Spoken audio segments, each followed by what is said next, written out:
7, 2, 3, 1, 4. 7, 2, 3, 1, 4. 6, 7, 7, 5. Mana pitch.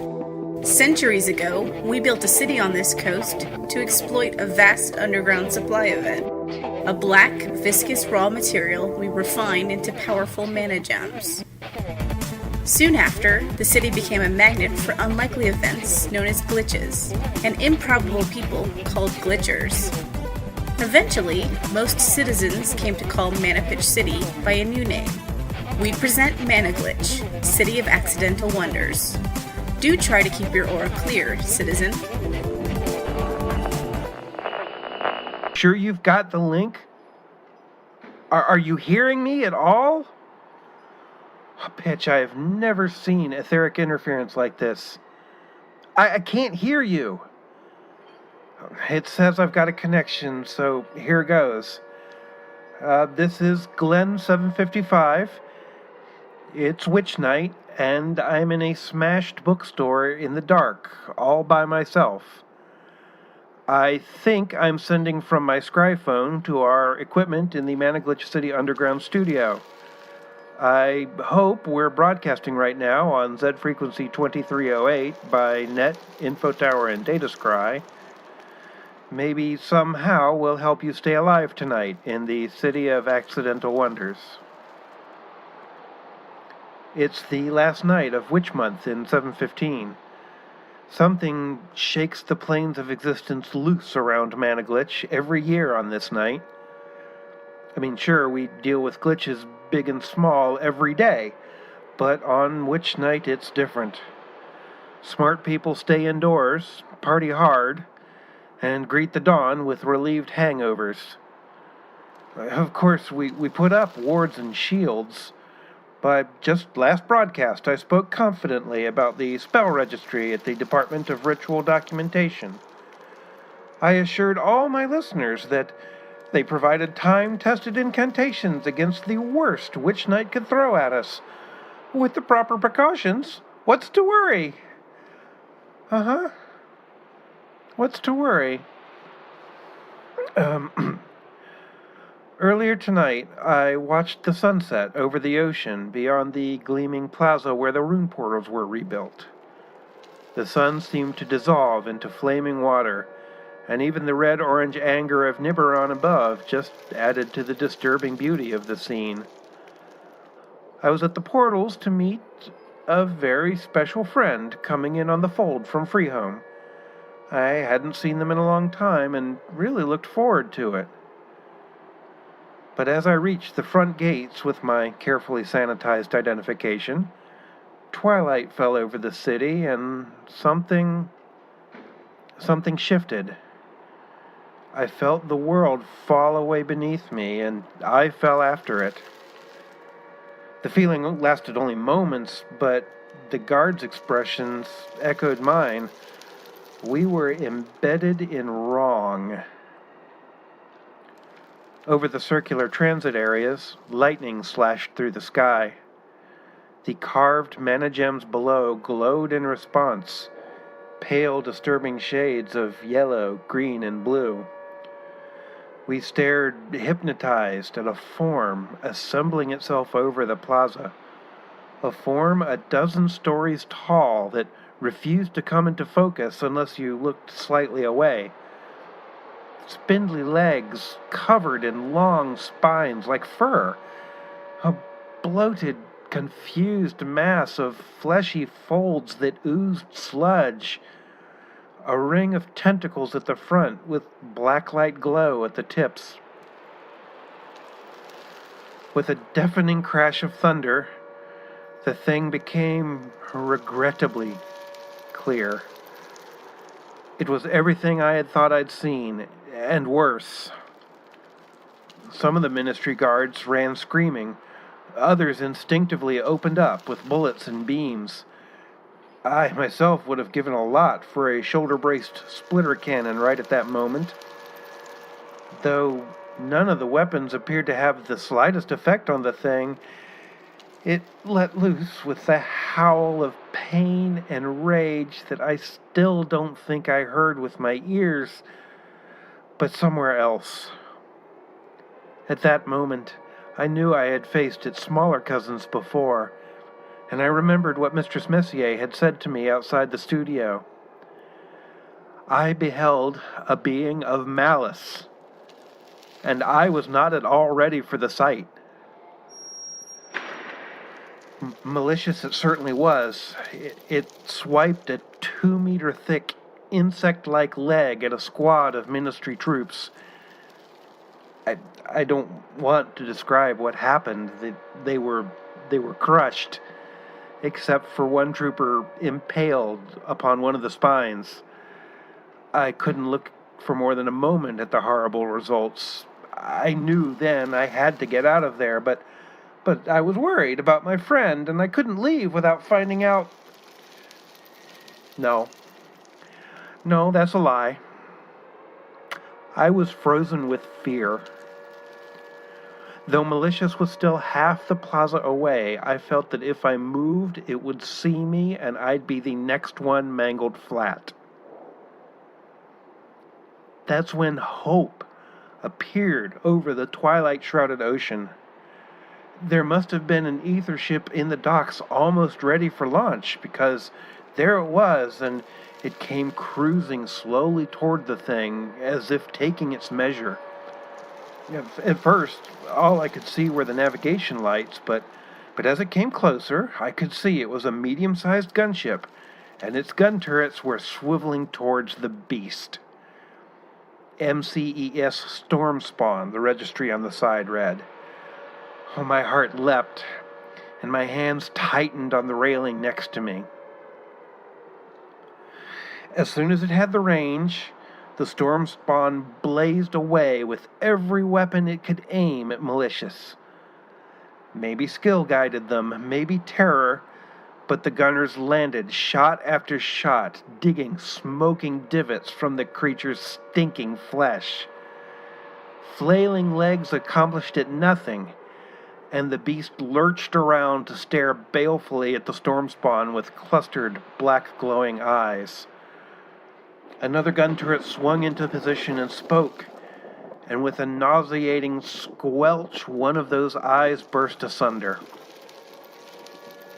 Malicious howled that demonic unsound again, and its eye tentacles spun together in what I thought, what I wish had been pain. But no, the eyes bunched together, and the black light glow intensified, and abruptly a spray of fire and smoke jumped from the storm spawn's engine section. One of the starboard turrets detonated, spraying shrapnel into the ocean, and the gunship began to fall from the sky, faster and faster. The storm spawn's helmsman must have decided. The ship fell directly onto the thing and slammed into the creature's flank. Even from where I stood, the detonation of its engines nearly knocked me down.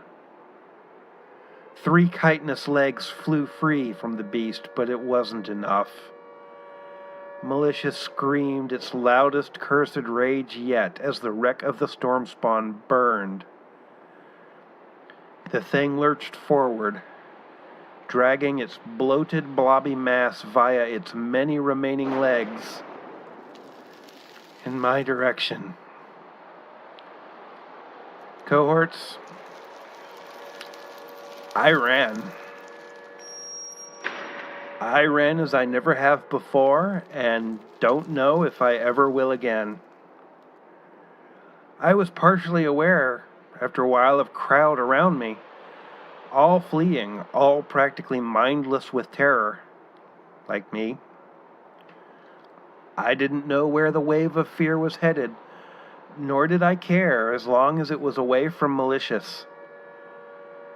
Finally, though, my legs failed me. It was all I could do to struggle to the edge of the crowd and collapse into the entryway of an abandoned storefront. Slowly, my vision cleared again, and my hearing with it. People were shouting and screaming and crying. Not far enough away, I heard titanic thuds and crashes. Not far enough, and getting closer every moment. I couldn't run anymore, but the crowd was thinning, and I realized that I was in Pontayu Circle downtown. I'd come farther than I realized. And that's when I saw them. Part of the crowd wasn't running. They were standing resolutely on the grass inside the circle. The sound of rending and crushing came closer and closer. They didn't move. They all looked like anyone else in the crowd, but anyone else was long gone, and these people were going nowhere. A shower of crystal fell from several of the buildings around the circle, and one office tower toppled backward majestically. I was nearly pinned by a chunk of steel beam that landed nearby. Once I had scooped together the remainder of my shattered wits, the dust had settled. A malicious had arrived, and the strange group of people was still right there.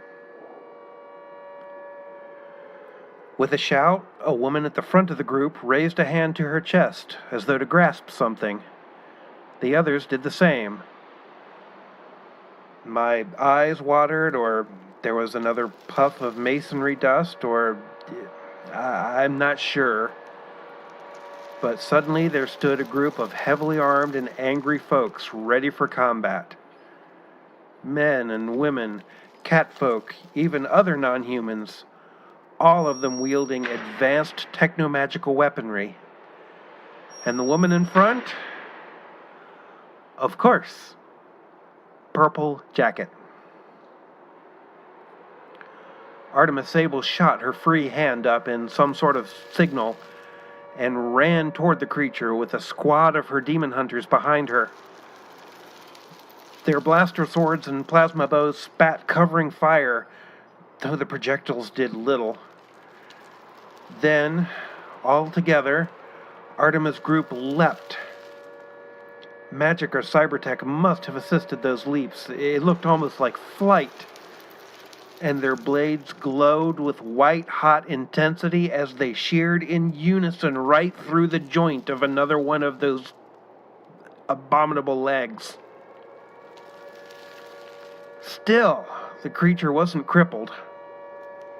It swiped wildly with other legs, and the spines caught one of the jumpers. She screamed, impaled on the shiny black spikes. Pitch, it was terrible. It was horrible. Her friends couldn't get to her. Artemis signaled again, and they all fell back to regroup. Terror and exhaustion began to claim me then. My head swam. And that's when I heard his voice.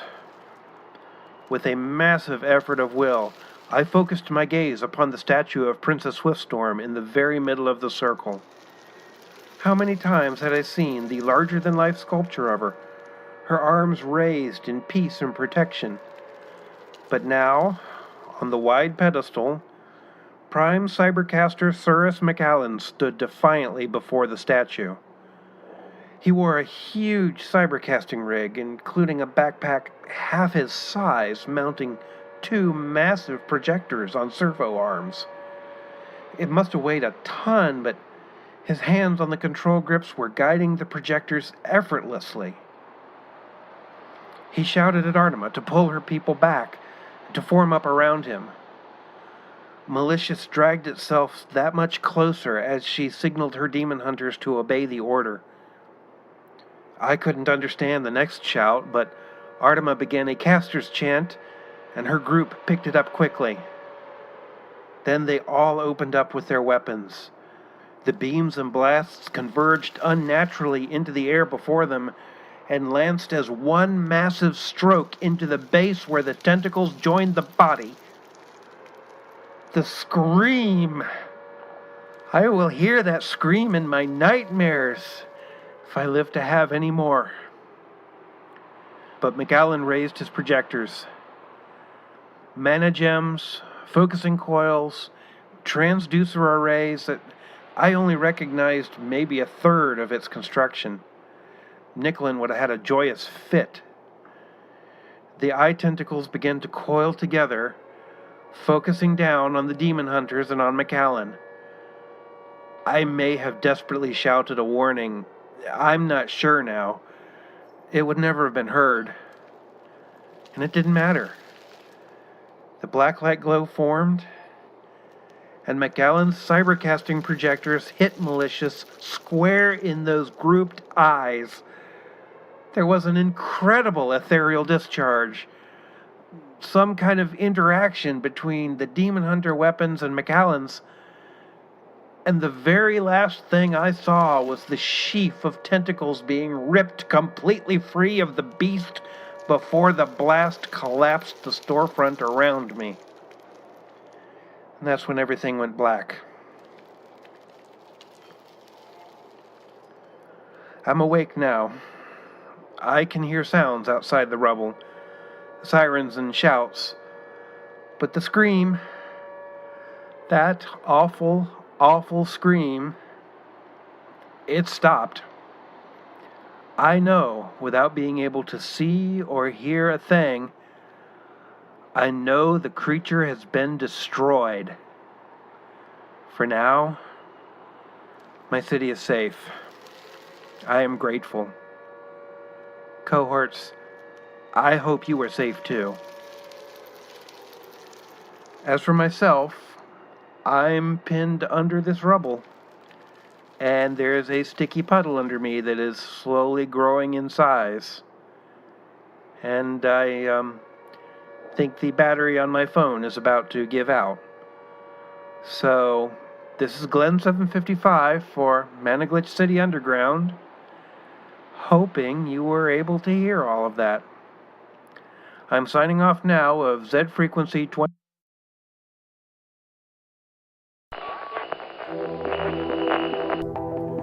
The voice of Managlitch City Underground today was Michael O'Brien as Glenn 755. Maya Kralovna voiced Princess Swiftstorm as our narrator. Raygan Earl guest starred as a first responder. Episode 16, Witchnight, was written by Michael O'Brien and script edited by Maya Kralovna.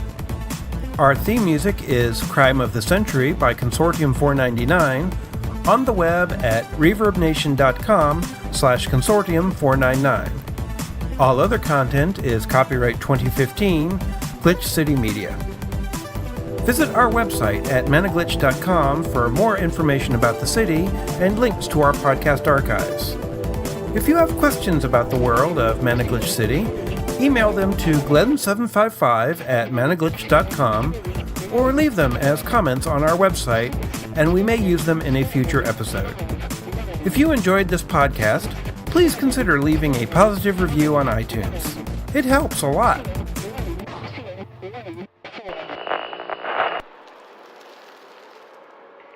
Sir? Hold on, sir. We're almost there.